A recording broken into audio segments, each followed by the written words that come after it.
ఓం సాయిరామ్. సమర్థ సద్గురు సాయినాథ్ మహారాజ్కి జై. సాయి భక్తులందరికీ నమస్కారం అండి. మన బాబాగారి దయవల్ల మనందరం బాగుండాలి, సంతోషంగా ఉండాలి అని చెప్పి మనస్ఫూర్తిగా కోరుకుంటూ ఈ రోజుటి వీడియో స్టార్ట్ చేస్తున్నాను ఫ్రెండ్స్. ఇక ఈరోజు వీడియోలో బాబా చెప్పే సందేశం వినే ముందు, ఈ సృష్టిలో దైవశక్తి ఉన్నది ఎంత నిజమో దుష్టశక్తి ఉన్నది కూడా అంతే నిజం. మనమంటే గిట్టని వాళ్ళు మనపై ఎన్నో ప్రయోగాలు చేస్తూ ఉంటారు. వాటన్నింటినీ కూడా పరిష్కరించడానికి శ్రీ సమ్మక్క సారలమ్మ కొండదేవతల ఆశీస్సులతో జ్యోతిష్యం చెప్తున్నారు. మనమంటే గిట్టని వాళ్ళు మనపై ఎన్నో ప్రయోగాలు చేస్తూ ఉంటారు. అందువల్ల భార్యాభర్తల మధ్య సమస్యలు వస్తూ ఉంటాయి. సంతానం లేకపోవటం, విద్య, ఉద్యోగం, ప్రేమ, పెళ్లి, నమ్మిన వ్యక్తి మోసం చేయటం, విదేశీ ఆలస్యం, ధనము, గృహము, కోర్టు సమస్యలు, భూ తగాదాలు, భార్య మాట వినకపోవటం, భర్త మాట వినకపోవటం. మీకు ఎటువంటి సమస్యలున్నా 100% పరిష్కారం చేయబడును.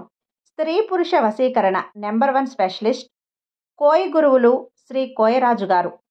గురువుగారిని సంప్రదించవలసిన నెంబర్ 6303087995. ఖచ్చితంగా మీ ఎలాంటి సమస్యకైనా పరిష్కారం చూపిస్తారు గురువుగారు. ఒక్కసారి ఫోన్ చేసి మాట్లాడండి. ఇక వీడియోలోకి వచ్చేస్తే, తల్లి, పౌర్ణమి రోజు మనం చాలా అంటే చాలా పవర్ఫుల్ అయినటువంటి రోజు. ఆ రోజున లింగ రూపంలో ఉన్న ఈశ్వరుణ్ణి తాకితే నీ కష్టాలు దరిద్రాలు పోయి 3 గంటల్లో నువ్వు శుభవార్త వింటావమ్మా. ఇది సత్యం అని చెప్పి బాబాగారు అయితే మనకు ఒక మంచి సందేశాన్ని అయితే తీసుకొచ్చేసారండి. ఆ సందేశం ఏంటి, ఆ సందేశం రూపంలో బాబాగారు మనతో ఏం చెప్పబోతున్నారు అనేది ఆయన మాటల్లోనే విందామా. తల్లి, ఎన్నో కష్టాలతోటి ఎన్నో సమస్యలతోటి అల్లాడిపోతున్న నీ జీవితంలోకి కొత్త శుభవార్తలు అనేవి అడుగుపెట్టబోతున్నాయి. జీవితం అంతా కూడా నిరాశగా గడుపుతూ ఏదో కోల్పోయినట్లు మనసంతా కూడా గందరగోళ స్థితిలో ఎప్పుడు ఏదో ఆలోచిస్తూ ఉన్నటువంటి విధానం, 4 గోడల మధ్య ఒంటరి జీవితాన్ని అనుభవిస్తూ ఉన్నావు కదా. బంధువులే రాబందులుగా నీ మీద ఎక్కించి ఇతరులతోటి సాడీలు చెప్పి నిన్ను ఒంటరిదాన్ని చేసి వారు పండగ చేసుకుంటూ ఉన్నారు. అటువంటి వాళ్ళ యొక్క ఆటను సైతం కట్టిస్తాను. అంతేకాకుండా నీ ఇంట్లో నీ జీవిత భాగస్వామి వల్ల కూడా కొన్ని చిన్న పొరపాట్లు, మనస్పర్ధల వల్ల మనసంతా కూడా గందరగోళ స్థితిలో ఉంది.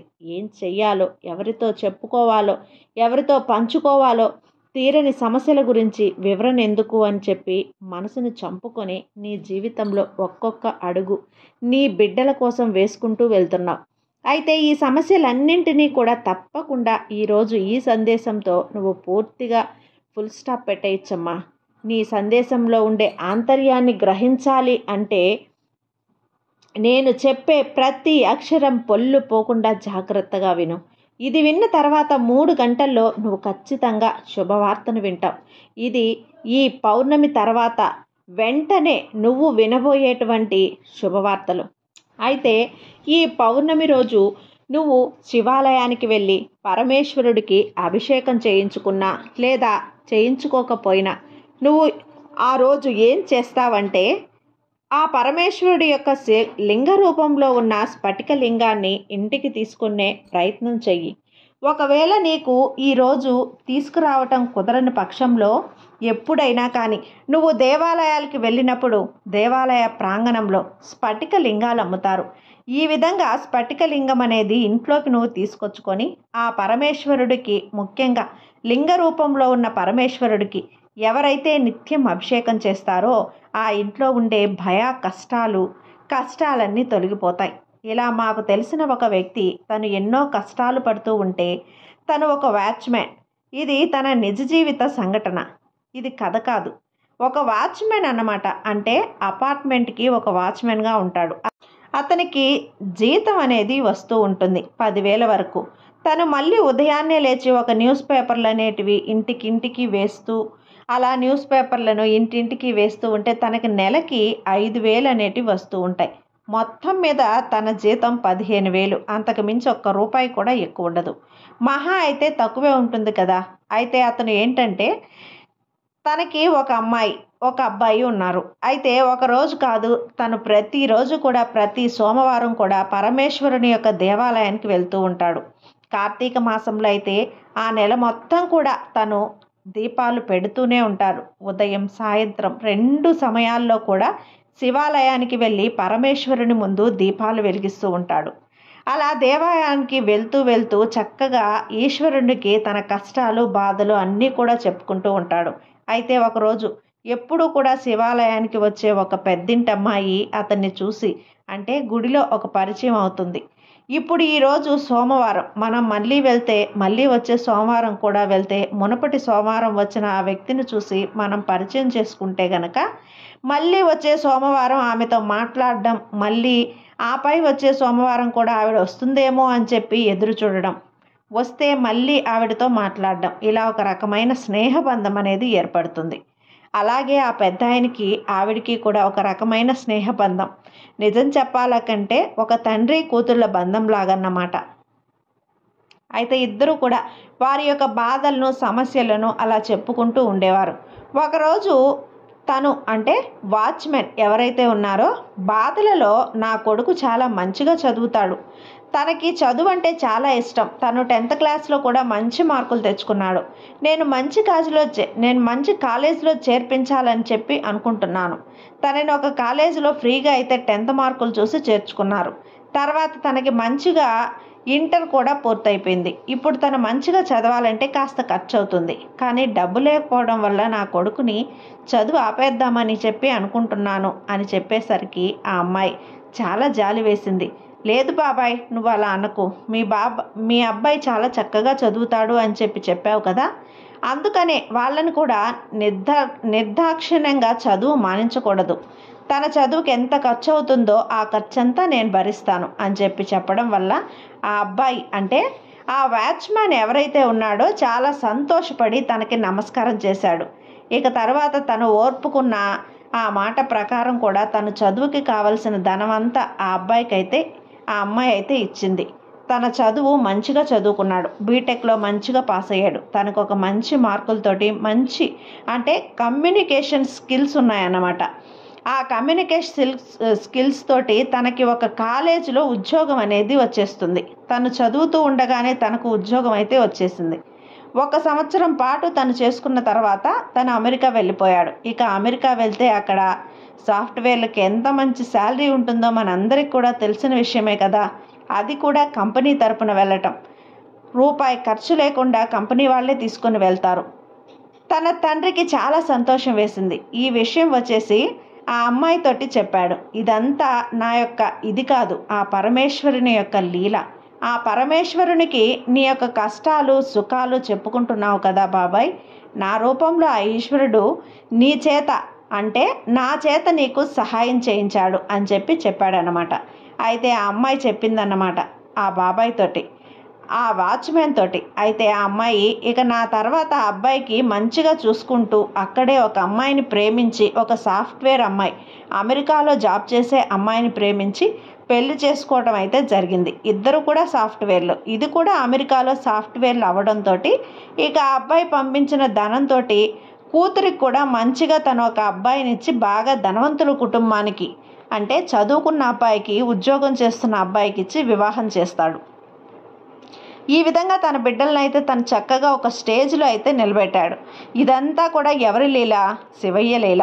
ఆ యొక్క పరమేశ్వరుని తలుచుకోవాలి. కానీ తన జీవితంలో, అంటే మన జీవితాల్లో ఏ కష్టం వచ్చినా సరే, ఏ బాధలు, నష్టాలు మనసులో ఎప్పుడూ కూడా ఓం నమ శివాయ, ఓం నమ శివాయ అనే మంత్రాన్ని కనుక మనం జపించుకుంటూ ఉంటే మనకు మానసిక ఆందోళన ఉన్నా కూడా అవన్నీ తొలగిపోతాయి, ఏ కష్టాలున్నా కూడా అవన్నీ తీరిపోతాయి.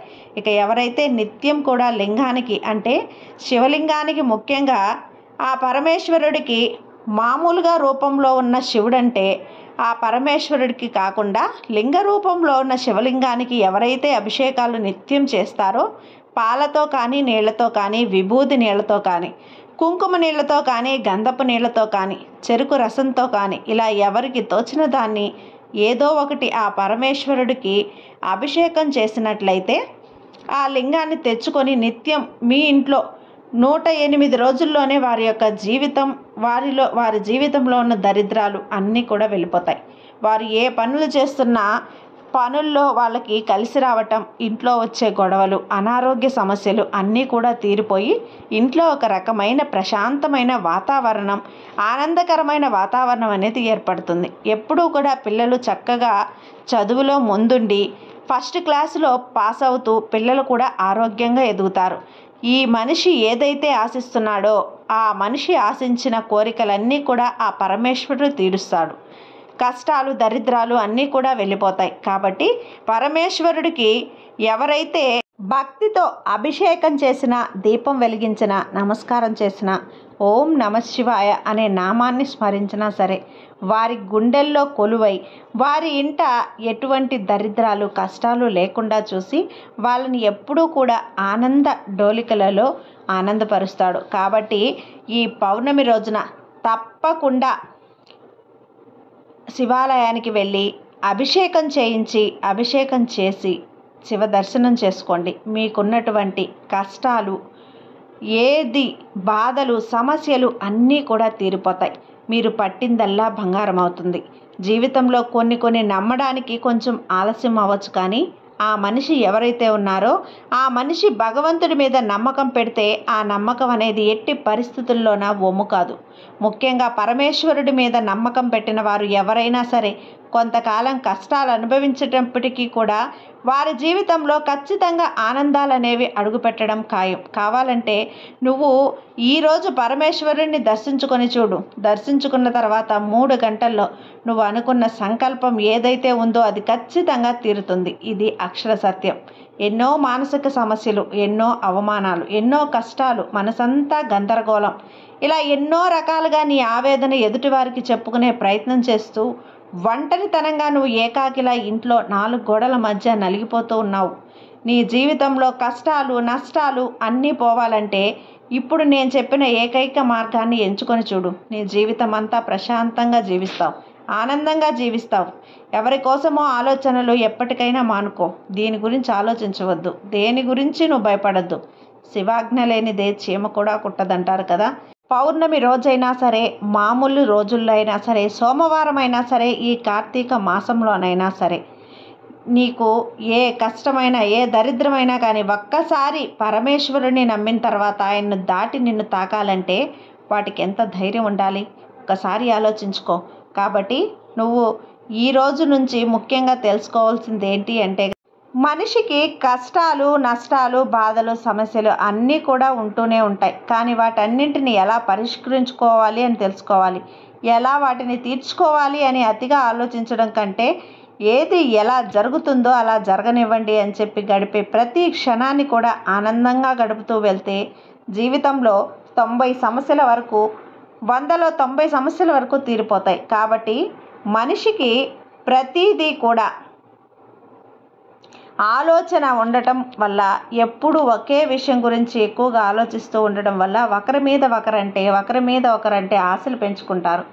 ఒక భార్య తన భర్త ఎప్పుడూ మద్యం సేవించకూడదు, చెడు అలవాట్లకు అలవాటు పడకూడదు, తాను ఎప్పుడైనా సెలవిస్తే నాతోనే టైం స్పెండ్ చేయాలి అని, పిల్లలతో టైం స్పెండ్ చేయాలి అని, తను అనవసరంగా ధనాన్ని వృధాగా ఖర్చు చేయకూడదు, తను నేను చెప్పినట్లుగా వినాలి, తను బాగా డబ్బు సంపాదించాలి, చెడు వ్యక్తులతో స్నేహాన్ని మానుకోవాలి, కుటుంబ బాధ్యతలు ఏంటో తెలుసుకోవాలి. ఇలా రకరకాల ఆశలు భర్త మీద పెట్టుకుంటుంది. అలా పెట్టుకున్న తర్వాత ఆ భర్త నుంచి ఎటువంటి మార్పు అనేది ఉండదు.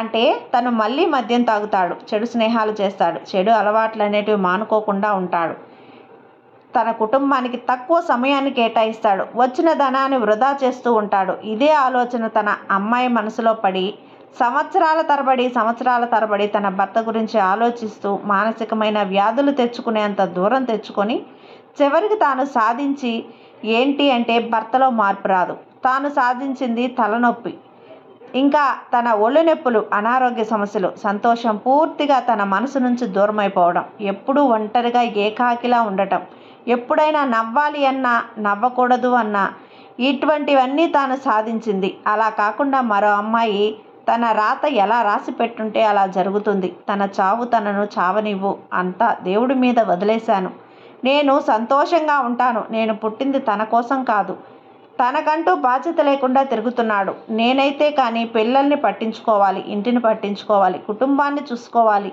అంటే ఈ సమస్యలు తీరేవి కాదు అని చెప్పి మరొక అమ్మాయి తన జీవితాన్ని తను సంతోషంగా ఇద్దరిలో ఎవరొకరు తెలివైన వారు కాబట్టే మొదటి వారా రెండో వారైతే తెలివైన వారు. మరి నువ్వు రెండవ వారిలా ఉంటావా, మొదటి వారిలా ఉంటావా ఆలోచించుకో తల్లి. ఈ రోజు నుంచి కష్టాలు సమస్యలు ఏది ఎలా జరుగుతుందో అది జరగనివ్వు, పక్కన పెట్టేసేయి. బాధ్యత బరువు భారం అన్నీ కూడా శివయ్య మీద వదిలేసేయి. మనసుని ప్రశాంతంగా ఉంచుకో. ఆ యొక్క మనసు చేసే అలజడు ఉంటాయి అప్పుడప్పుడు. అంటే వద్దు అన్న కోపం రావటం, వద్దు అన్న ఆవేశం రావటం, పట్టించుకోకూడదు అన్న మనసు అనేది స్థిమితంగా ఉండకుండా ఆ వ్యక్తి గురించి ఆలోచిస్తూ ఉండటం, ఇటువంటివన్నీ కూడా జరుగుతున్నప్పుడు ఓం నమఃశివాయ, ఓం నమఃశివాయ అనే నామాన్ని తలుచుకొని కోపాన్ని తగ్గించుకో, ఆవేశాన్ని తగ్గించుకో, ఎదుటివారి మీద ధ్యాసను తగ్గించుకో, నీ గురించి నువ్వు ఆలోచించుకో. అంతా కూడా శివయ్య చూసుకుంటాడు తల్లి. కాబట్టి ఇందులో ఎటువంటి భయం ఆందోళనలు అనేవి పెట్టుకోకుండా ఆనందంగా ఉండు. అర్థమైందా? మరి ఈరోజు మనకు బాబా గారు ఇచ్చినటువంటి ఈ సందేశం మనందరికీ కూడా నచ్చింది అనిపిస్తే లైక్ చేసి సబ్స్క్రైబ్ చేయండి ఫ్రెండ్స్. మరికొంతమంది భక్తులకు షేర్ చేయండి. సర్వే జన సుఖినో భవంతు. జై సాయిరామ్.